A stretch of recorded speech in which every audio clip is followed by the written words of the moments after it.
Again, thank you for joining us. There's a big audience and a big demand today to talk about youth voices in the region.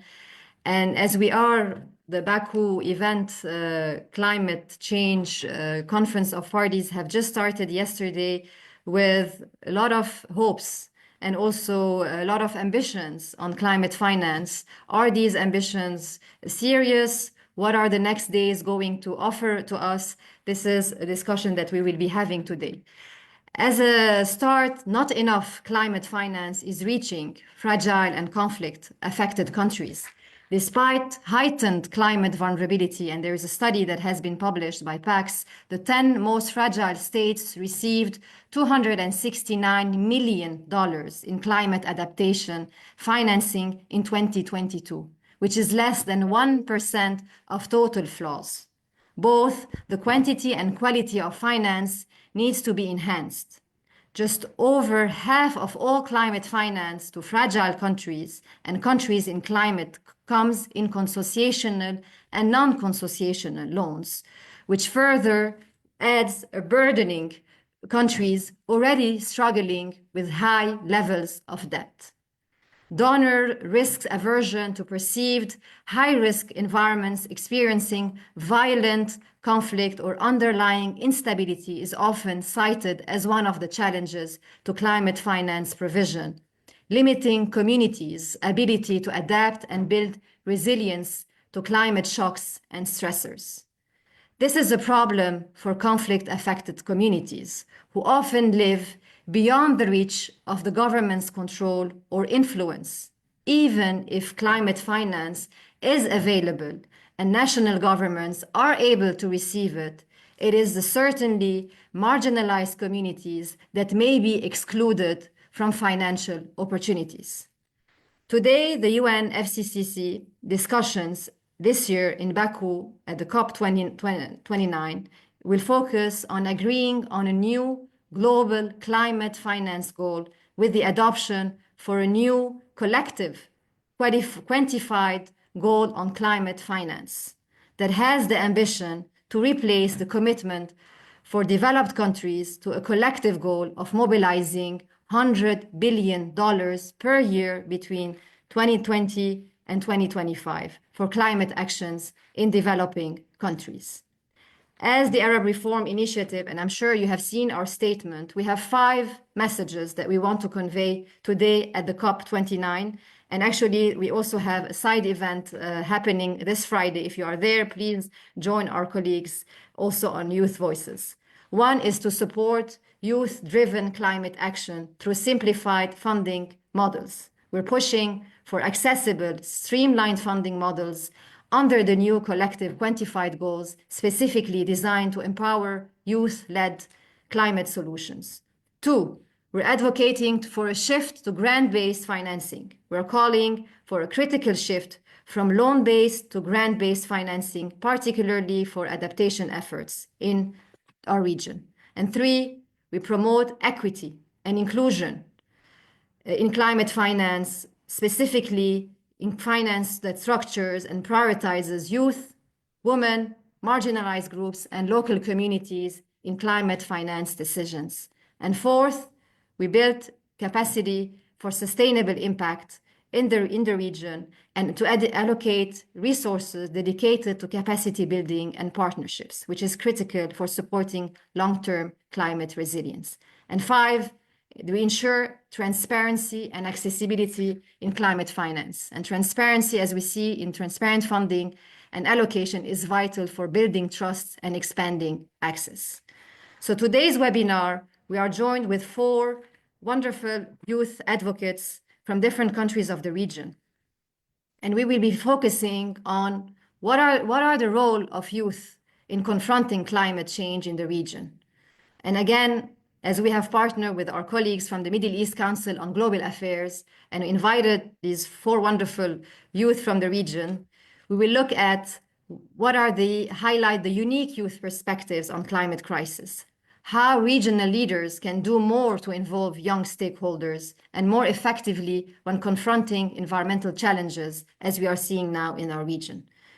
So I'll introduce quickly the 4 speakers in order. And of course, we will have 2 rounds of where each speaker will speak for 5 minutes, and then we can open up for questions and answers from the audience.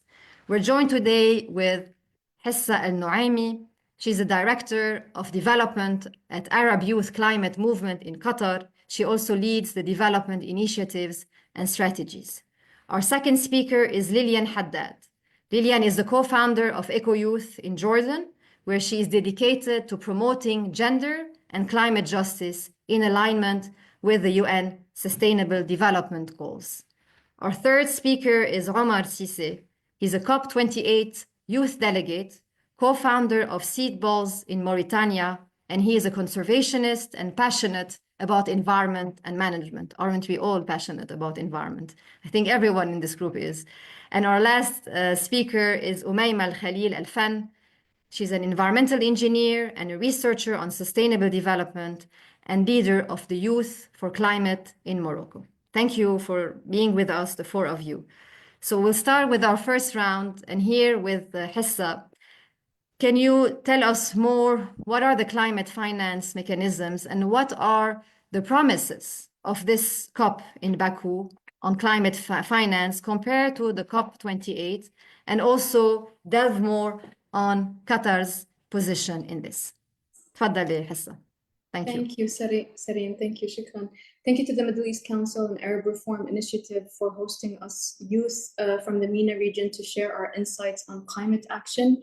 COP29 is going to be a very important COP for the story of global mobilization for climate action. It feels like we say this about every single COP, but this one is primarily important because this is when we're starting to move from setting targets and agreeing on what our common goals are to a realistic action plan and implementation.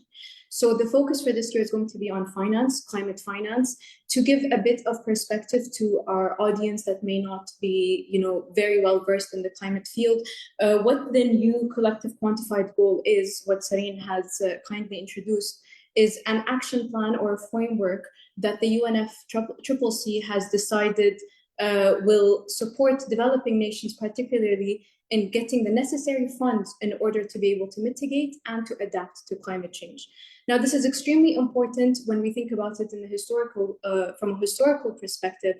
The biggest emitters of carbon emissions historically are the global north. So mostly leading the United States. This is important when you think about Trump being recently elected and, threatening to pull out of the Paris peace agreement, as well as thinking about the United States also being a large producer of fossil fuels.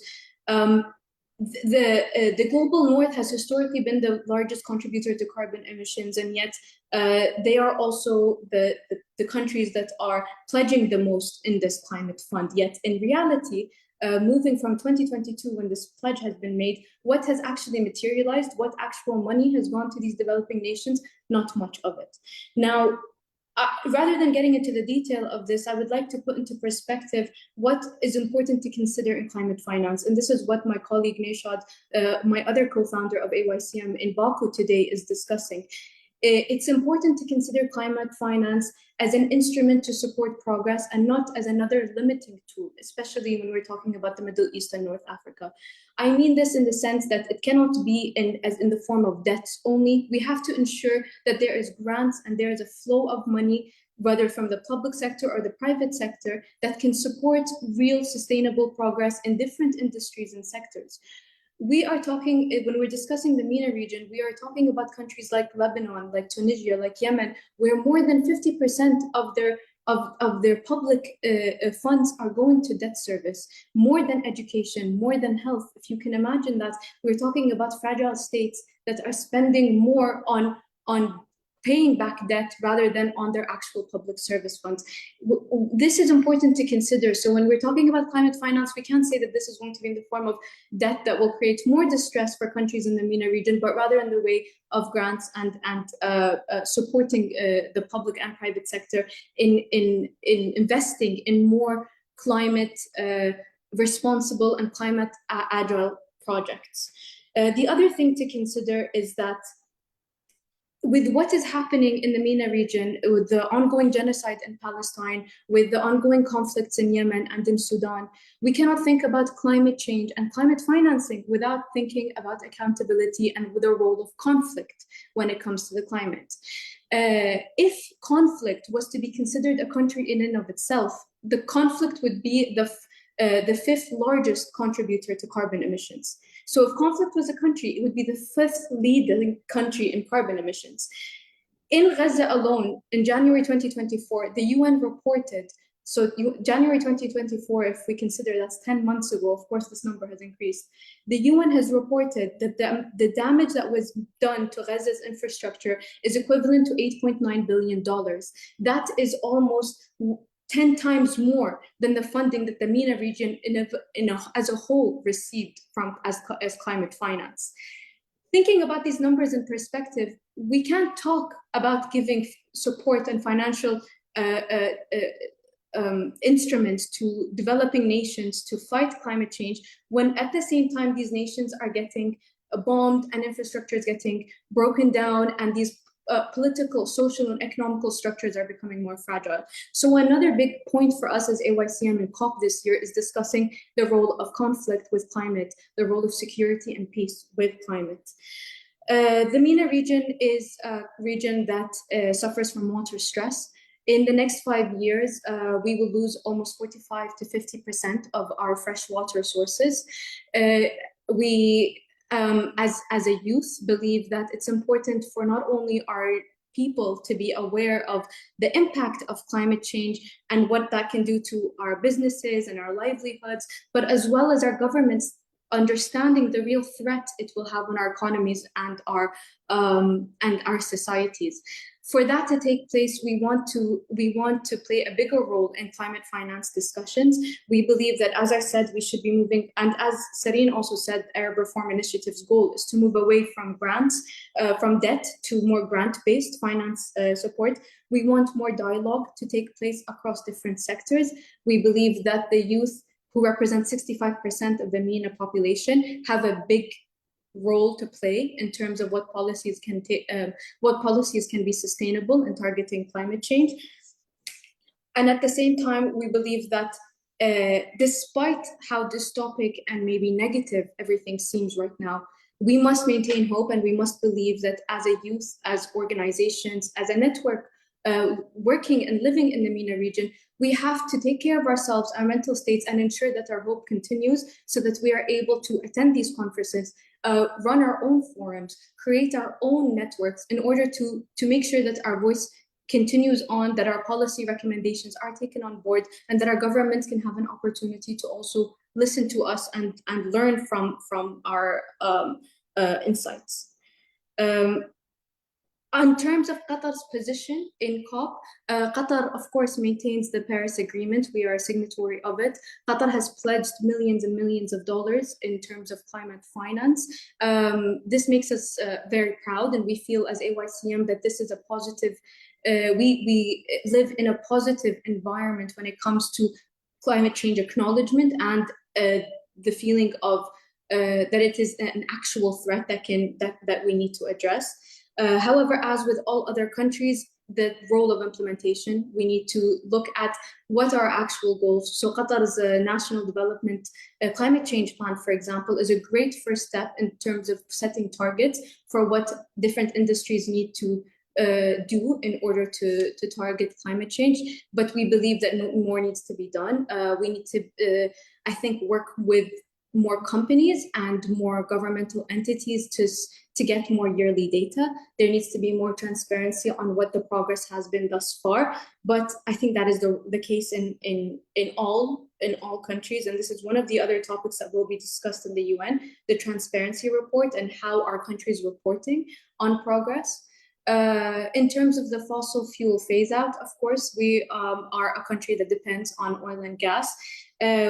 We believe that as an NGO, we have a responsibility, a duty to partake in research, to publish independent research in the field of carbon emissions and what is our country investing in terms of innovation when it comes to LNG production, what Qatar Energy is has been very vocal recently, actually, about what are the innovative ways that Qatar is producing LNG in sustainable ways. Rather than pushing the oil and gas industry out of the conversation, we believe that we need to engage in more multi-sector conversations in order to come up with more realistic targets and be able to also learn from that industry and get that know-how in order to, I believe, work efficiently towards our common goal.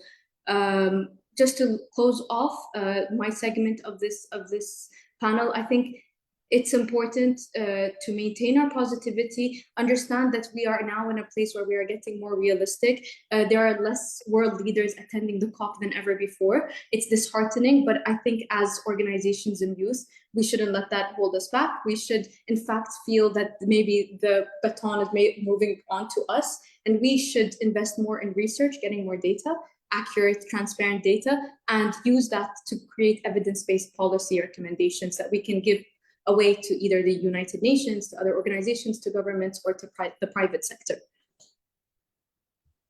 Thank you so much, Hessa. This was an excellent intervention, and you've captured a lot. I think we will definitely go back to some of these the points that you have raised. And in the second round, we can also talk more about the youth demands and the youth's role that now is being shifted towards more youth involvement in these big fora. I'll give the floor to Lillian to talk more and to continue where Hessa has started, and to delve a bit more on the climate finance for adaptation and mitigation projects that you are leading, and you can delve more onto what are the examples and projects that are happening. Lillian, the floor is yours. Thank you. Thank you, Sareen. Continuously with what Hess said, mostly in the MENA region and with our situation in the climate change risks and issues, the MENA region is the most affected with all of the risks happening on it regarding the water scarcity, everything regarding the adaptation methodology that we can do regarding mitigation. And mostly when we are talking about adaptation, we neglect it in most of the conversation, and we should light on mitigation more. So this is also combined when we are talking about the climate risk that is made by human-made risks, and at the same time with the country's responsibilities on being accountable for most of the emotion. We are talking about a common responsibility that the countries need to do, and for this we need to address the climate finance for the adaptation specifically for all of the countries, specifically in the MENA region. For the MENA region, if I am going to address the climate finance, it's directly connected with the climate adaptation and mitigation goals and the strategies and frameworks that the countries are working on with the NDCs and with the NAPs. Mostly the national plans that the countries are working on need more development, need to be more worked on, but they are doing their best with the funding they're most accessible to. So doing the framework and the plans, working in the ground up with the initiatives, the private sector, the governments, and all collaborative together is not enough while we have funding limitations. We have technical capacities gaps when implementation of such frameworks on the ground, basically on the needs of the locals or on the cities' needs. At the same time, we are facing also the political insecurities, like Hessa just covered most of the conflicts that we have, and this is a pressing issue that need to be accounted and to be putting in the agenda when we are talking about having funding.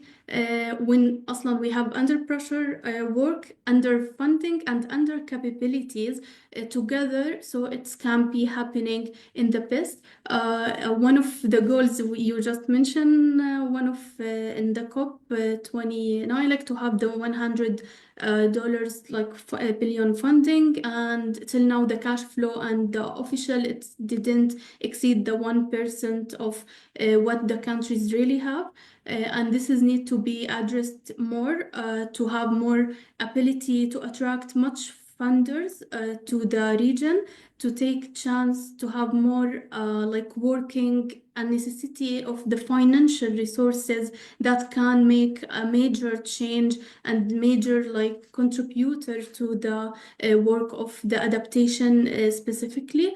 Also, we can see also only the challenges or the threats and some of incapabilities of the region, because also we have another countries that they have own reliable initiatives and like voluntary initiatives that play a huge role in the adaptation work specifically. In Egypt, Jordan, Morocco, a lot of countries that have a lot of work on the agriculture, water sector, and working also on the mitigation part with the energy sector.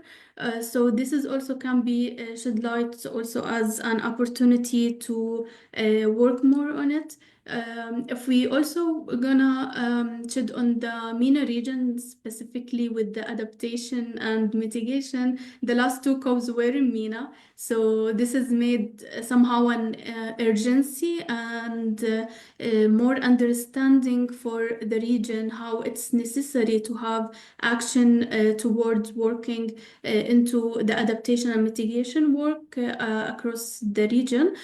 So this is something we need to know, and knowing that the highest population of the MENA is youth, so this is also a good sign to have more youth initiatives, more youth work in progress within the climate work specifically.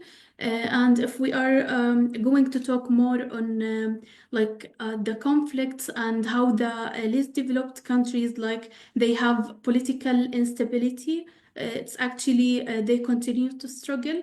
And not with just immediate and like the direct now impact that we have from the climate threats, also how we can tackle this in the future interventions, and how to meet the global climate funds criteria that can't be all the time like strictly limits the ability to access to such funds, and to underwork under these kind of criteria.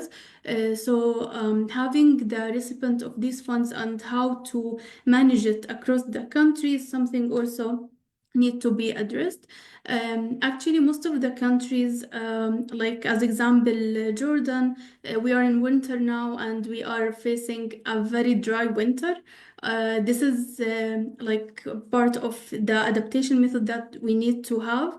We have the NBAs and we have the NDCs, but in the same time, we have the opportunity to do more frameworks of the current situation and the current data that we have, and how to work together with collaborative ministries and collaborative like approaches to collect all these to have a proper like and more accurate like work within the climate adaptation and mitigation funds.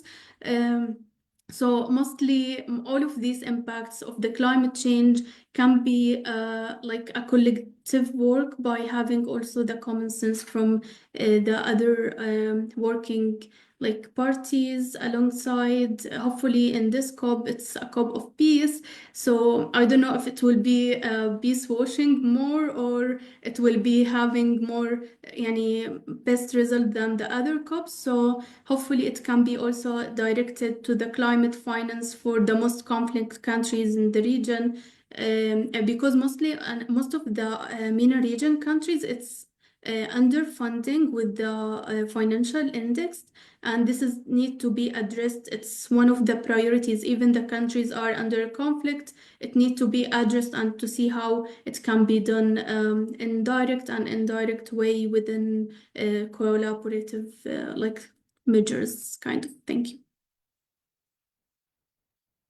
Thank you, Lillian. Also, very interesting intervention. I think you've talked about different topics, and we will come back also to these. And now we'll jump to Omar.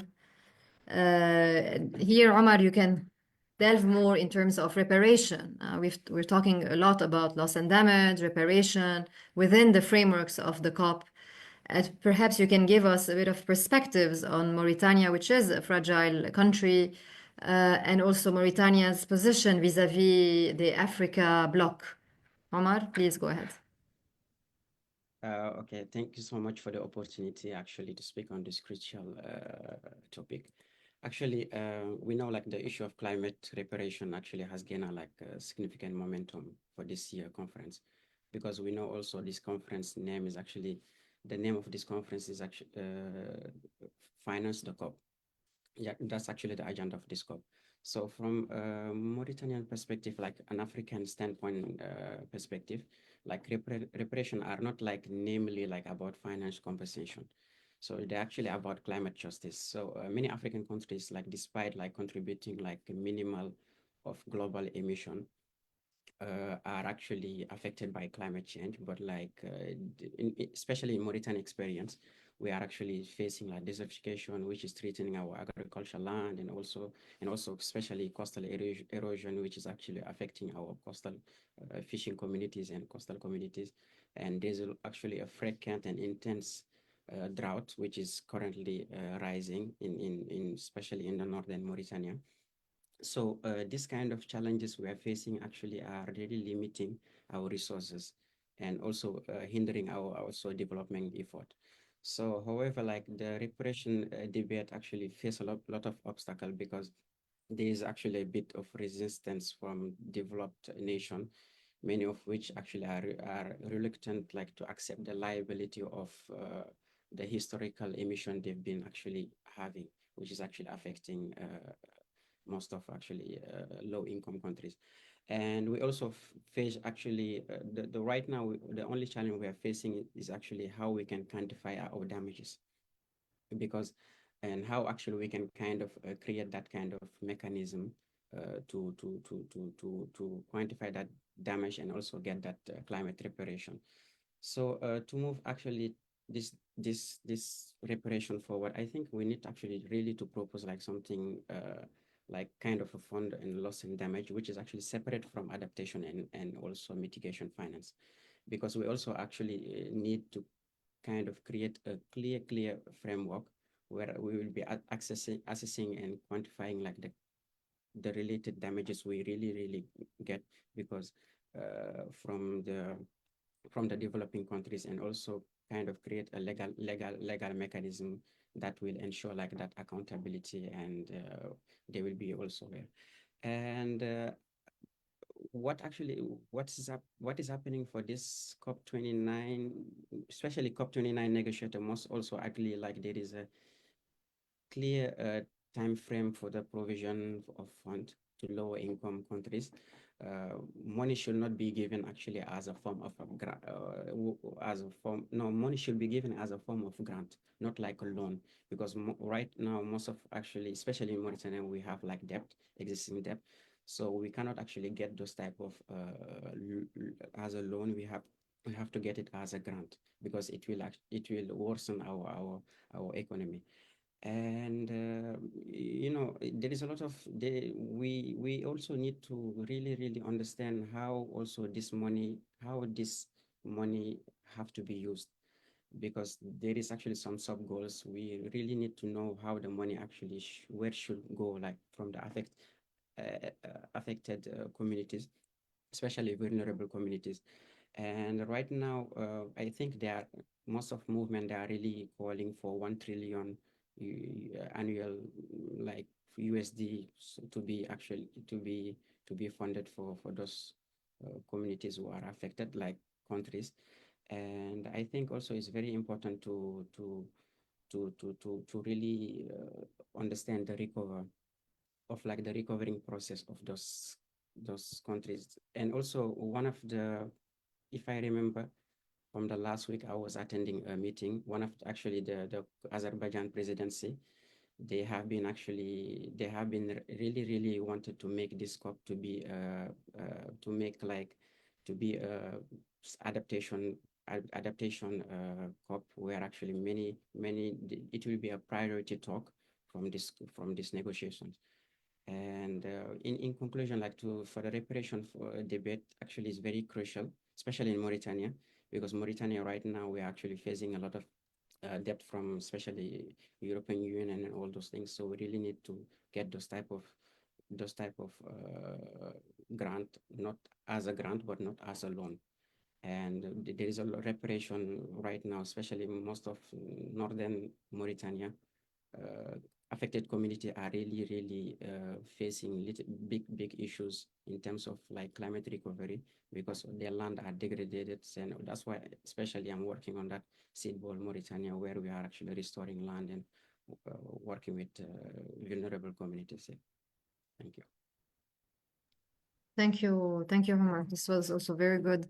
And you've touched what are the different demands. I think this is interesting also to see, you know, the difference between grants versus loans, and countries that are constantly, you know, covering and paying back debts from years and years, such as the case of Mauritania in your case. We'll go to Umayma.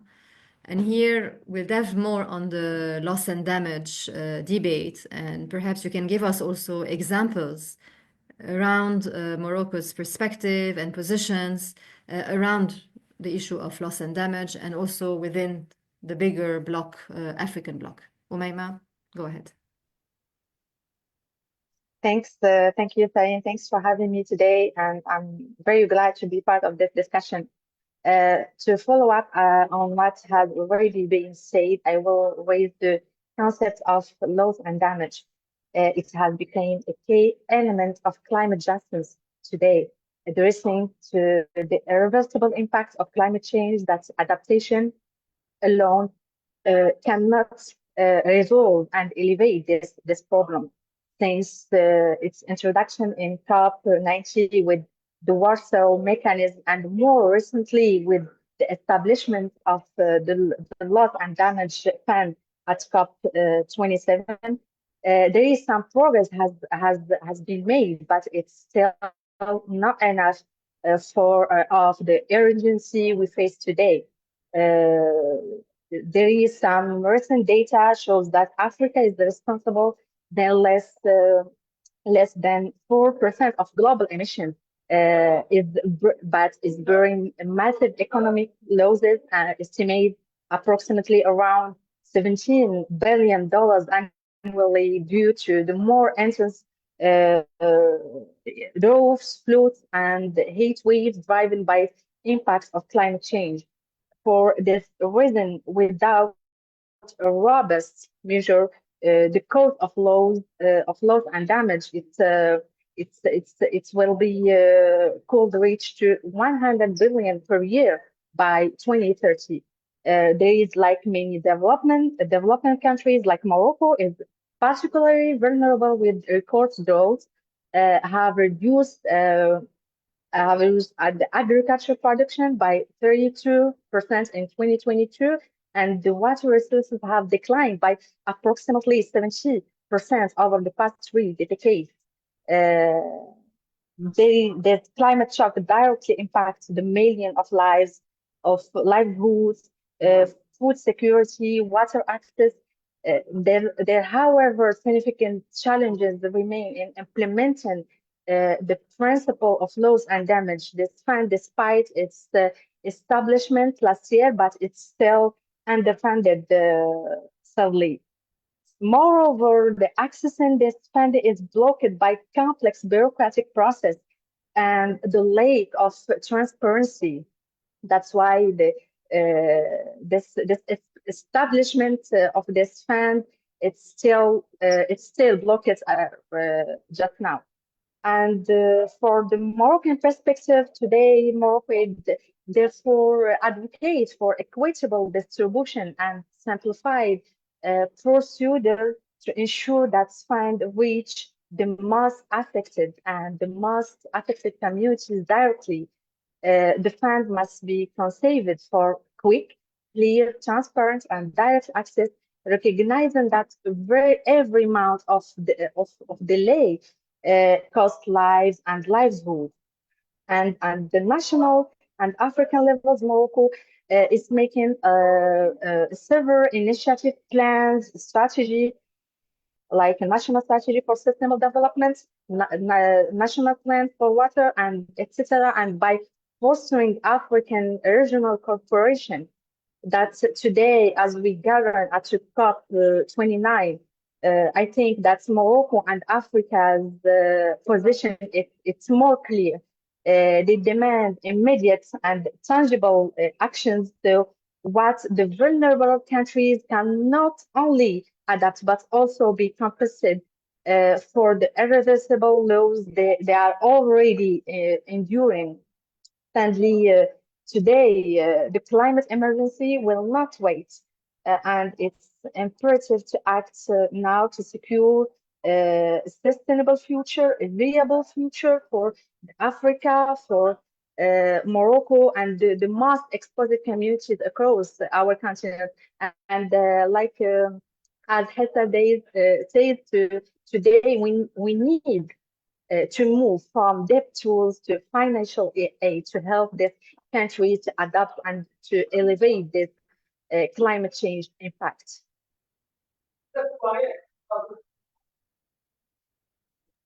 Thank you, Umayma. I think we will definitely talk about, how do we shift from loans to grants. Omar also suggested a couple of ideas, a separate fund. Again, who's going to monitor this fund and the transparency associated with it? Hessa also and Lian both talked heavily around conflict and also the different inequalities and the political also instability that we have in our respective countries. We'll move to the second round, and here I'd like to encourage our audience. Don't be shy. There's a lot of you here with us, so please ask your questions in English or in Arabic. You can type it down at the Q&A button. So we'll move to the second round again here with the same order, 5 minutes by each for each speaker, and we'll go back to you, Hessa, around how can youth in the region act more effectively when advocating for action on climate issues, and who are in this region also the main allies of the youth climate movements. Please go ahead. Yes, thank you. I think for youth to act more effectively in our region, we need to focus our efforts a lot on research. Being in the field now for the past 7 to 8 years, we've connected with several networks and alliances across the MENA region, and I see that there's a lot of civic action that takes place, especially when we talk about academic institutions, in schools, across, ministries are very happy to hold climate awareness weeks, but then do we get relevant and pertinent research coming out on a yearly basis from our countries talking about what action has been taken? Rarely that's the case. This is not to point fingers, but rather to say that we are at a point now where I think we need to focus our efforts more. We are young people that are growing. Eventually, inshallah, we'll be holding positions in our countries where we can affect even more influence and change. Speaking about AYCM's experience more specifically, we are a nonprofit organization in Qatar made up of a collection of young people from Qatar and other parts of the MENA region that advocate for climate awareness and education through a multi-sector approach. We like to work with the public and private sector, as well as publishing independent research on the ecological degradation and climate change. And then it's about creating workshops and capacity building opportunities so that companies, ministries, even young people like students are able to learn tools on how to affect change. One of the ways we did this was through our carbon footprint tracking app. If you go on AYCM's website, you will see that this is an app that we developed from scratch that helps anyone be able to track how much waste they create, how much water and energy consumption they consume, their transportation consumption, and other factors that lead to their carbon footprint. Now, a skeptic can come and say, will this really affect the necessary change that we need? I mean, at the end of the day, you're a country that you're the highest producer of LNG as Qatar. Of course, this can be taking, we're not saying that this will equal that, but what this creates is a series of other effects. What that carbon footprint app development resulted in is, for the first time, ministries started working with an NGO like us in Qatar. For the first time, we had ads in the newspaper saying we ask for the community in Qatar to sign up to this and find out what your carbon footprint is. We had schools from all over the country reach out to us to say, come talk to our students, see what, what awareness we can raise. And then eventually we had companies asking us if we provide consultancy on ESG strategies, how to decrease their carbon emissions, how to decrease their waste production and all of that. All this to say that our work is crucial. It's not small. Although it can start off as a passion and as a project, it can develop with focused efforts in evidence-based policy recommendations, which I believe and AYCM believe is a big area for us to create effective change when it comes to climate change mitigation.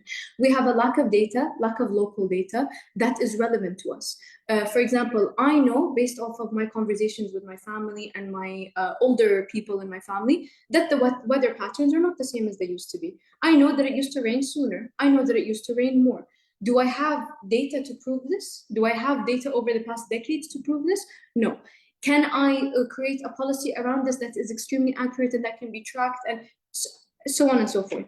Now, our friends in the Ministry of Environment are doing a lot in this regard. They are also, it's almost like the wave has passed and they're trying to catch up. So I really acknowledge their efforts and can see why it will take a lot more time for us to get to a place where we can confidently implement change and track it. But this is our role as the youth and as independent organizations in our region, because we have the energy, we have the knowledge. This field is not easy to go into. As someone who did not study this and I went into it as a passion, my background is in politics and my full-time work is in education.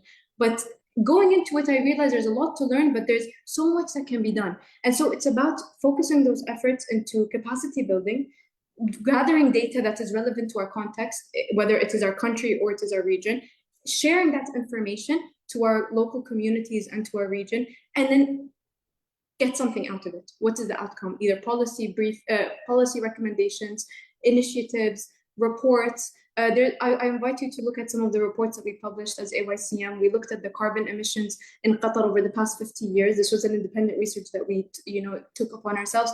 These are the things that can support more localized action, more effective action. And I think when it comes to the matter of specifically climate financing and climate justice at large, I hope I'm not speaking out of passion now and I'm really forgetting my notes, but I'm going to say this from my heart. We fought for a place at the table for so long and we rarely get it. We fought for a bigger piece of the cake. I'm talking about the global context in the international forums like the COP or the Security Council or the General Assembly of the United Nations. We fought so much and we always find ourselves not getting half as enough. We've all discussed today how the MENA region contributes to less than 5% of the historical carbon emissions. And yet we are some of the most vulnerable communities and some of the most vulnerable states. On top of that, we have fragile states. And on top of that, we are occupied and there are wars going on in our region. And yet we still don't have the support that we have. So here I would advocate that as a young people, as these independent organizations that are so powerful, we should get in touch. We should set up networks together. We should push for funds to be created on the regional level, perhaps not on the international level. On the regional level, gather funds. The MENA region is diverse. You have Qatar, which has one of the highest GDPs in the world, that is committed to climate change, committed to support, that can do more. We can create a hub where there is more support coming out for our region, rather maybe than depending on these platforms. That's not to say that the COP is not important. At the end of the day, the entire civilization, the human civilization, is at threat, and we all need to work together to find a way. And my action affects my neighbor's reality, and so on and so forth. But in terms of quick and effective support, I do think we need to think more about localization and regionalization. Last year, AYCM hosted the local conference of youth under the UNFCCC in Qatar. In Jordan, you have just hosted the regional conference of youth this September. These, I think, platforms provide an opportunity for researchers, for professors, for CEOs, so on and so forth, to come and share knowledge and come out with good action. And I think more of this will affect change. And in terms of who are our allies, I think we have allies in everyone should be our ally, but I believe we have allies in the most obscure of places. Like I've mentioned in some of the anecdotes I just shared, we didn't expect that creating the carbon footprint app was going to garner support on different levels within the country. But just going ahead and doing that has proven to us that there are mutual gains. It's not just about supporting the cause, but it's about finding what incentivizes, for example, McKinsey to invite us to a workshop that looks at capacity building in the private sector, or what incentivizes the Ministry of Awqaf, which is our religious ministry, to ask us to train the imams on sustainability within Islam. There are many allies. We shouldn't close our doors to anyone, and we should rather find mutual gains amongst everyone. Different stakeholders and different entities. Thank you. Thank you. No, thank you, Hessa. This is also very good. I think there's a lot of action points that you've mentioned here about localized knowledge and research, also about local solutions, and more specifically creating regional, from national to regional networks that do exist. Maybe, put them more forward and create these kinds of collaborations and frameworks to work together at the regional level. I'll go back to Lilian here, and perhaps Lilian, you can delve more about the youth activists. How can youth activists better integrate social justice issues that you've mentioned before, such as gender and economic inequality, into their own climate advocacy? And if you can give us certain examples and action points as well. Go ahead, Lilian. 5 minutes. Yeah, thank you, Sareen. When we are talking about more social justice advocating, actually, it's kind of in this kind of conflicts heartbreaking, and it's needed at the same time. So having advocates for verbally and doing actions about all the things that we are facing in the MENA and globally is something important. For me, I see that social justice can be gathering the gender, economic, all of the aspects that is needed and that is not seen in the specific regions. When we're talking about social justice specifically, the only thinking that I have in mind now, what's happening in Gaza, Lebanon, and Yemen, what happened in Syria and other countries that faced a lot of social injustice and a lot of they faced a lot of conflicts and beside. So like in Gaza, you can't, within having a genocide, to say we are going to protect the land, we are going to do adaptation for the olive oil, and the olive oil and the olive trees in the region. At the same time, people are doesn't have water accessibility, doesn't have the basic hygiene necessity that they need. Also, the basic needs that as a human rights considered issues are not met and not considered.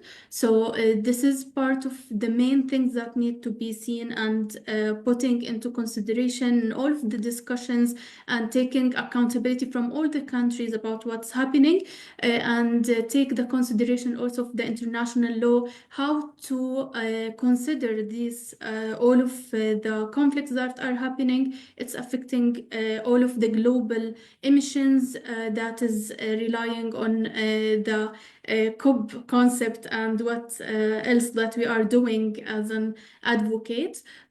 If I'm gonna delve more into our role as advocates in the climate justice and how we can delve more into our work, being at the table and having our voices here is something important to encourage more youth policy related with an overview of the new generations and like in taking into consideration also the past generation overview and have a collective opinion on all of these kind of situation. The other thing, it's more involving of the woman. Mostly we see women as victims and most people who are affected from climate like impacts. But for me, we need to see women as leaders more, playing leadership roles in the climate conferences, in the assemblies, also in the leading private sector governments and all of other parties. At the same time, women can be more productive and contributing more to the work of the climate justice, especially covering or maybe seeing a better perspective of the social and economic also gathered with the environmental, like also the maybe the governance also in some parts. So this is maybe can be taken into consideration. A lot of like youth movements and a lot of also initiatives that are taking place right now in COP29 and also in other countries in the MENA or globally. Like all of what's happening, the movements, the climate interventions of the youth is important to be shed light on and to be more advocated. Maybe the part of the social media that we all now recognized within all of the recent like points that happening, that we also may advocate more how to have like the proper use of social media to advocate more for the climate justice issues and how to promote more solution and more actions in the fields in the region and to work locally like from bottom-up approaches, which is important to gather all of this data and to give it with the policies along line so we can have a full like more informational and transparent like vision from both and to put it together. At the same time, I'm looking into how to listen to the people who are fighting right now and to have more stories heard from their side. We are hearing a lot of stories from the genocide or from conflict areas, like from indigenous people, from like vulnerable communities that they are facing a lot, but we are not capable to know and to hear their own stories. So I think we need to advocate more of the people's stories alongside with all of the efforts we have. So it's more a collective work that we can do. Advocating is more to work with the people for me.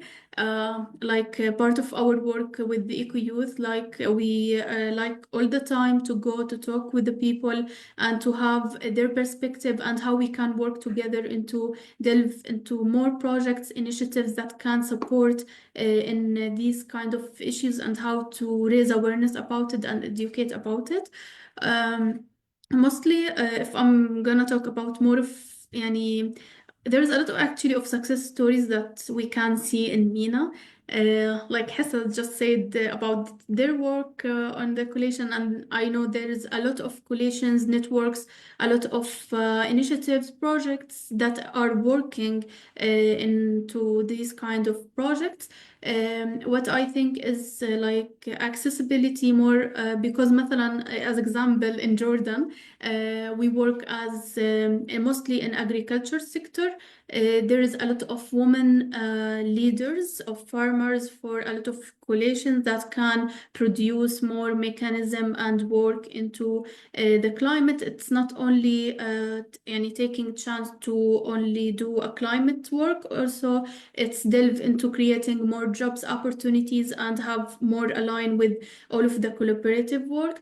Also, I visited Morocco in the last year and I saw one of this is for Umayma, one of the beautiful examples there for the argan oil. I thought that is one of the wonderful biodiversity usage for the forest and the argan oil there, and how it's all woman-led and woman-forced. Yani it's all by women, and the products owned also by women, and it's a very good product. So this is also another example of the women work on it.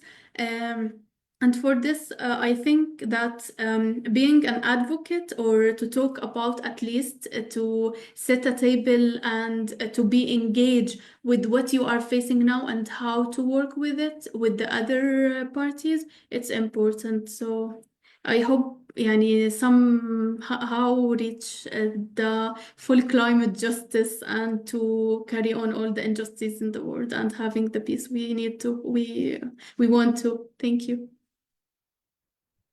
Thank you, Lillian. I mean, talking about stories is very important and reflecting stories of across the region, also in countries in conflicts like Lebanon, Palestine, and you've mentioned the example of Morocco. We'll go to Omar, and also there is a question in the Q&A chat, and I'll jump onto that as well. And here, based on your experience, and since you were at the COP last year, how have Arab governments responded to different youth actions on climate change, specifically in the recent years? And how can they improve their engagements with the different youth voices? Omar, please go ahead. Okay. So actually, from my experience, actually, I've seen a gradual shift in the way of our like how our government are actually approaching, the youth. I know it's not actually perfect, but like there's actually definitely progress around it because I remember like not like long ago where actually youth voices on climate change were actually barely acknowledged. But right now, like we see some real change. So for instance, like I was really encouraged when actually I visited last year UAE, where actually I saw the UAE government with the COP28 presidency, they funded like 100 youth delegate, which actually I was part of it. And they also funded like 10 youth from UAE, especially also in the MENA region. They funded them for the first time, some of them first time coming to the COP, some of them maybe they have experience to come actually to experience. And where actually also they really feature those climate activists in UAE.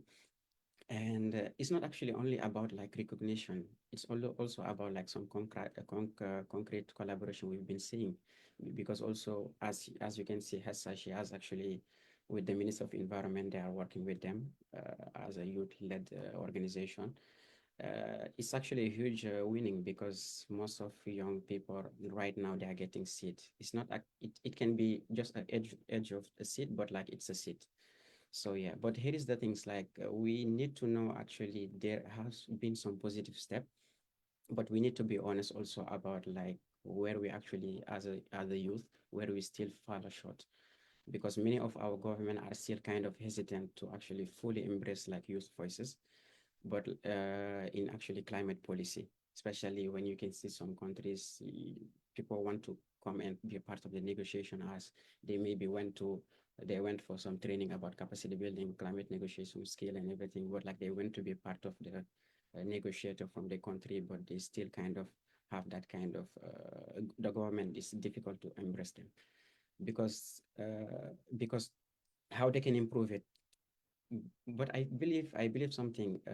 It has to start from things from fundamental shift, like into perspective where actually our government they need to see our young people not just as a future, but just as like kind of a partner, like as a partner, and we just need to they just not to have it as a token presentation, but like representation, but just they have to involve them into decision making process where they can be part of it and also share their knowledge. So it's also very, very, very important. I would love to see something which is actually very crucial. I would love to see more channel about like where youth they can, as Hessa said, like where youth input, where they can create that type of channel. They can share, as she said, researchers, but also they can kind of create those kind of policy discussions where every country they will be dedicated to have some youth advisory like input where they can have some kind of workshop with the government and also share them with just like what is happening right now with ELCOI. At the end of the ELCOI, everyone gathering, and after that they can have a meeting with the government and have those type of decision making, talking and everything. But also there is something very important. Education can be one of the key also. We need also our government to invest more about like environmental education. And we saw also, as right now I've been working on a project in MENA region with as a climate advisory board with some COP28 delegate selected. So we are working to actually gather some data for those MENA regions, and which also where it will be very meaningful. We will try to gather those data to understand how education, like especially in the youth space, how actually in the school, how they're actually perceiving like climate change. And we need also to talk about resources. Like many youth-led climate initiative actually are really doing like incredible work, many of them, but just they are short enough budget. So if our government like can kind of like maybe provide like this kind of funding, just not can be like outside of funding, there can be like a government funding, and it's actually happening right now, but there is still lack of that. There is still some good project happening and also need to be really seen and also to be funded. And I think it's very important to have that kind of regional collaboration, which I'm seeing, but need to be enhanced, like those kind of MENA climate network, where actually you can see many young people can actually gather there and have those type of thing, just like what is happening MENA region. We can bring more youth from especially vulnerable communities, not just key vulnerable community can come and talk with policymakers and those youth researchers, because they also need to see what actually is on the ground and like those grassroots people. And I think climate change, we just need to understand like climate change also doesn't also respect borders, because it's everyone face the climate change. So just creating those type of platform, as I can see those kind of, it can be climate region or anything. It will be really like it will be very way like to work together, because I think like the first thing is to work together, so we can actually kind of create those type of change and also attract our government so they can be here for us as a partner. So I feel like it's very important, as like especially as me, the organization I'm working on. So we are trying to approach like the government so they can work with us, and as you not only international organization but like as a government, because our first ally is actually our government, and after that we can try to ally with our international organization, because we need the government as like a standing point. And also we see like something very important, like especially in Mauritania, we have like green Mauritania network, which actually funded funded by the government, to bring like 4 of them to come to for the negotiation, and also to attend their first COP, so they can actually see how COP is actually coming, and also put them in the negotiation process, so they can try to learn and also be in the future those type of leaders, where they can negotiate for us, and also which is very important. Yeah.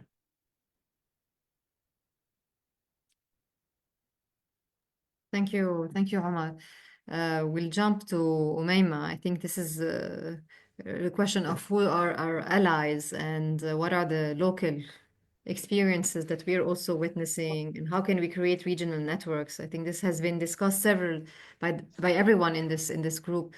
So maybe here, Umayma, we can go back to the climate action and expectations of this COP29. And what are the young leaders realistically asking at the COP29, specifically now that we know that our region is going several crises, wars, occupation, instability, fragile economies, and especially with regards to climate finance and loss and damage. And what are the limitations that we're also facing vis-a-vis events like the COP? We'll give you 5 minutes very quick, and then we have to also take some of the questions that are coming online. تفضلي أميمة. Thank you, Sarine. As young leaders committed to the fight against climate change, we have a crucial role to play in building true climate justice. We are not only the first generation to be directly affected by climate impacts, but also those who will bear the heavy responsibility of crafting sustainable solution and sustainable future. Therefore, it's essential that we are integrated in an honest and meaningful way into the decision-making process, both at a national and international level. That's according to United Nations, we are 16% of population in the developing countries yet, but they are often marginalized in the critical climate discussion. That's why we should not be seen as the mere spectators or peripheral participants, but as integral actors in the decision-making process that's really shape our future, of course. We have our own perspective, innovative ideas, and creative solution can transform the economic and social system that contribute to resolve the climate crisis.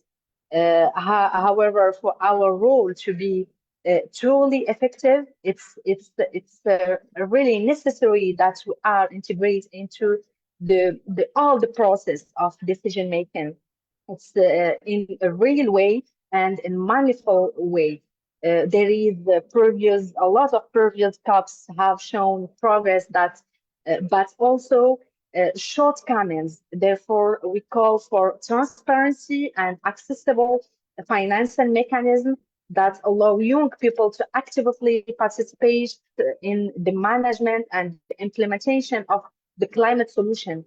We have the IPCC report that according this report, there is 70% of young people worldwide say that they want to be more involved in the climate action, in the climate decision making process. But for example, at COP26, there is only 3% of them were included in the official state delegation. As we can see, this gap between our aspiration, our perspective, our ambition, and the reality of inclusion, they highlight the extent of the effort needed to ensure a real youth participation, because we have a really huge capacities to mobilize the local communities, to lead the collective actions and advocate for political changes. It's so important to integrate youth into the whole process of decision making. It should not be limited to mere consultation or symbolic representation, but it must involve active participation with a central role in negotiation, direct access to information. It's so important to access to information and have the real influence on the decision made.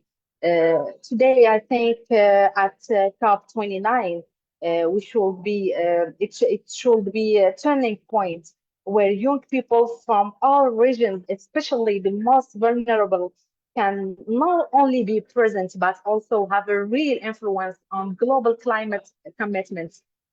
And our experience in Youth for Climate Morocco, we believe that preparing youth representatives for effective engagement, the COP should formalize capacity building program that train young delegates in negotiation policies, policy analysis, and climate finance.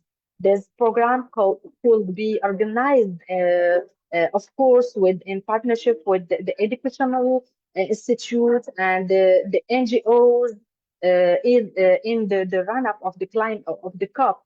First of all, to ensure that young people or young representatives arrive with the skills they need to conduct complex negotiations successfully This approach will enable youth to acquire the knowledge they need to participate effectively and development term advocacy skills.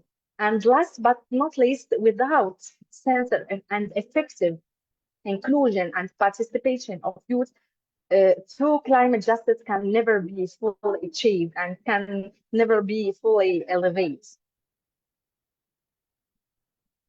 Thank you. Thank you so much, Umayma, and thank you for our four speakers. We still have like 5 minutes for this webinar, so I'm going to take a couple of questions from the audience. I think you've answered most of it, but let's go towards a couple of ones. Sarah Muhammad here. How can we bridge the gap between youth climate activists and decision makers? What are the success stories of youth-led climate initiatives in the MENA region? Another question by Debbie. Several of you have mentioned applying for grants to fund your essential work with all the donor fatigue and so many climate NGOs. Have you also been considering investment strategies, perhaps among those in the Arab diaspora?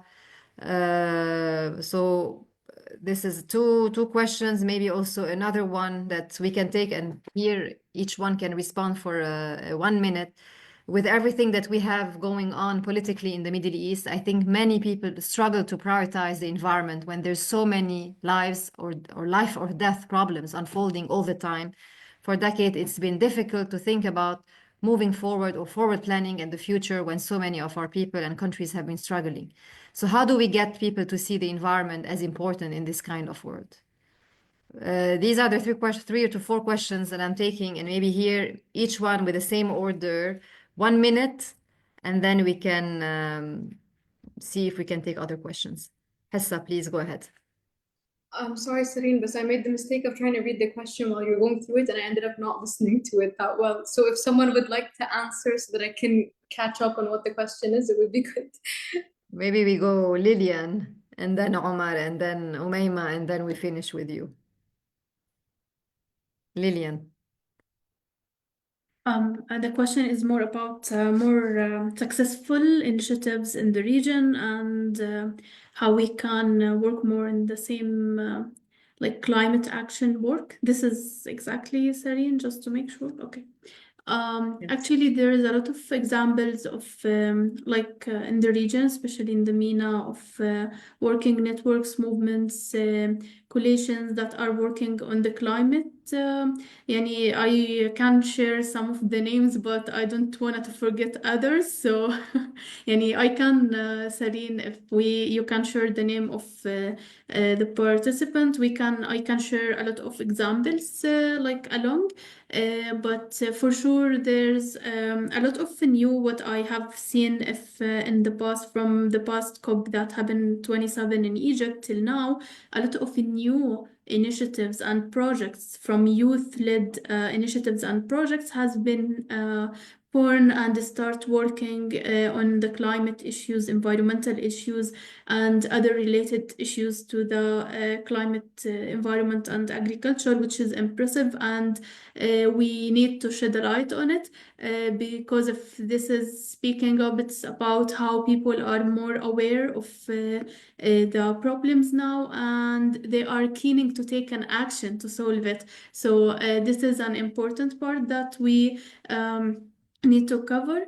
And the other part I may talk about is how like the youth, they are trying to having with the alcoys and the arcoys, like this arcoy was about more like youth voices on within the conflict areas now we have in the region. And most of the policies that came was solutions of what we can do as youth in these kind of circumstances. So this is important also to have in each country all the time the alcoys and participate of a new actually interested youth that are not directly linked to the climate work, but they are at least having different backgrounds, but they are keen also to learn and know more. And this is also can be taken into consideration that in this way we will have more people integrated in the work of the climate. And maybe I can mention that the Ministry of Environment here in Jordan, before the COPs, all the time make like pre-meetings that is more capacity building and talking about the negotiations, talking about what will happen in the big conferences such as COP and other conferences. And this also play a role like to have more capacities to know about the more policy making procedures and how to be included in such policies and decision making, which is I agree with Omar with it, that we need all the time to have youth taking decisions within the group. I have 1 minute, so I think I exceeded, right? Okay, thank you. Great. Now, thank you, Lillian. I think we'll jump to Omar, so we can also see. And here there's several questions, that were addressed, about youth alliances that can be created that include different interested groups. There's also another question by Nora: how do we see the impact of civil society in bringing youth to take part in the political sphere, as it is critical in progressing climate actions? All right. I think I just saw like how can a youth alliance be created that include those interested in climate aspect. I feel like also people they have like they kind of have a misunderstanding of maybe can we say like when we say climate is just not about environment, but it can be about health, it can be about anything. So it can be about all those things because affecting us human health and our environment, right? So this type of thing can happen because as right now, if I remember, there has been a Yungo, something named Yungo, I remember. They have been creating those type of different groups and anyone can just join. Yeah, and like, but in a local aspect, every like country or maybe it can be regional, they can type of create that type of alliance where actually they can create, those type of sharing topic, brainstorming group where actually they can share knowledge and also at the end try to see if they can collaborate with the government and also collaborate with one local NGOs and they can bring that specific idea or specific topic to the government. I think it's very important just to try to approach to that on that way because creating that local knowledge, working with this local organization, and from there you can connect with the government, and after that try to see how you can get involved into any decision making or anything. It can be very important. Yeah. So I don't know if I responded to your question, but like I just give you an idea. Yeah. No, you've done. Thank you, Omar. And I think we'll be in touch with a lot of people who are online following us here, and we'll reach out to them, whether bilaterally or collectively as a group. Obaima, and then we'll go to you, Hessa, to end the panel. 1 minute. تفضلي. Okay.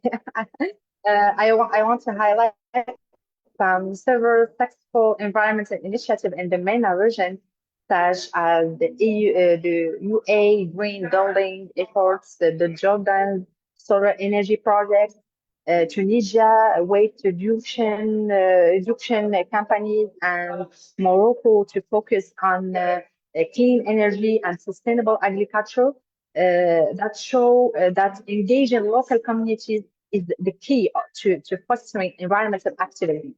The experience of Morocco has become a leader in solar energy with projects like the Noor Solar Complex, while also promoting sustainable farming practice to combat desertification, also by leveraging cultural values, collaborating with the religious leaders, and using the digital platform to reach the tech-savvy youth. This initiative effectively raise awareness and inspire action. The empowering women also and young people to providing and integrating sustainable solutions and practice into daily lives can help us and can to participation and create lasting change in the region. And just to add, today there's really no way to back our space or for negligence. in the face of this emergency climate crisis. And the international community must assume that its historical responsibility to work for the countries, the vulnerable countries affected, and activate the financing mechanism to attain the climate justice, the equitable terms for the future. Thank you, Umayma. Hassa will end the panel with you. تفضلي. My colleagues, 1 minute. My colleagues have summarized it perfectly. The only thing I may add is that just like Umayma just said, the climate change issue and the degradation of our soil and our environmental ecosystems is something that will affect every sector and industry in our countries. So we are past the point where, and it is already doing that, whether with food insecurity or the way that all companies now are responsible for certain ESG strategies, how green taxes are going to be introduced or have been already introduced in other parts of the world. It has become financially more lucrative and responsible for you to invest in climate change awareness and strategies. The issue that we still have is how are we doing that and how are we doing it effectively enough? And I think this is where the role of youth is very important, because we are the, we not only are we the largest population segment of the population in the MENA region, but we are also the most tech savvy. We are the largest population in universities that are entering new programs in innovative technologies, in new ways of architecture and building, and all the different ways that we can address climate resilience from a technical perspective and from a practical perspective. These capabilities are being learned, and the knowledge is being acquired. But I think it's the role of the youth can play a part in how do we collect that information and make it accessible, and then how do we bring different people to the table? Because everyone loves going to a youth conference because we don't have an agenda technically. It's neutral almost for ministries and for companies and for entities to come, and that power needs to be used. We should offer those spaces more so that more conversation can take place and less high stakes conversation. When these people in big positions in our countries go to the economic forum or go to big platforms, they're more likely to be strategic, more likely to be diplomatic in the way that they think and talk and what information is shared. But when it's happening on a smaller level and when we're hosting it, people let loose and they start talking and thinking together, and that's where the magic happens. And so this is where there's different capabilities and information being shared, where best practice is shared. And in the future, also youth, not in the future, I mean, even now we can use this information to create also income generating opportunities for ourselves as organizations to be able to invest in more climate resilience, in better strategies, better policies, maybe even funding certain researchers in the field, supporting universities in holding conferences in our name.